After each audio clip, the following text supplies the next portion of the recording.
ஒரு கணவன் மனைவிக்குள்ள உள்ள உறவு அப்படிங்கிறது வந்து எப்படி நம்ம வந்து சரி பண்றது? ஒரு கணவன் அப்படிங்கும்பொழுது ஒரு வேலை குடும்பத்துக்காக தான் வெளிய போய் உழைக்கிறாரு. அந்த மனைவிங்கிறவங்க வீட்டுக்குள்ள வீட்ல குடும்பத்துக்காக உழைக்கிறாங்க. 2 பேருமே ஃபேமிலிக்காக தான் உழைக்கிறாங்க அப்படிங்கிற பட்சத்தில, அந்த அண்டர்ஸ்டாண்டிங் ஏன் வரமாட்டேங்குது? அதாவது கணவன் நமக்காக தான் போறாரு அப்படின்னு அந்த ஒய்ஃபும் புரிஞ்சுக்கணும்.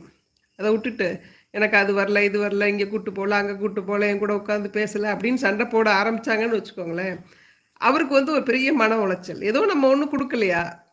நம்ம ஃபேமிலிக்காக தான் நம்ம சம்பாதிக்கிறோம். ஏன் இவங்க வந்து குறையா ஃபீல் பண்றாங்க? நம்ம இது பண்ணல, அது பண்ணலன்னு ஏன் நெனைக்கிறாங்க? அப்படின்ற மாரி அவருக்கு ஒரு என்ன சொல்றது? ஒரு டிப்ரஷன். ஒரு மன உளைச்சல்.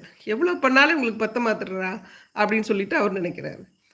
மனைவிக்கு என்ன ஆகுது அப்படின்னு பார்த்தீங்கன்னா, இவர் வந்து வேலைக்கு போறாரா, நம்ம சாப்பிடுற இப்போ இவ்வளோ பண்ணி குடுக்குறோம். நம்ம ஒரு அப்ரிஷியேட் பண்ண மாட்றாரு. நல்லா பண்றேன்னு சொல்ல மாட்றாரு. குழந்தைங்கள நல்லா வச்சுக்கிறேன்னு சொல்ல மாட்றாரு.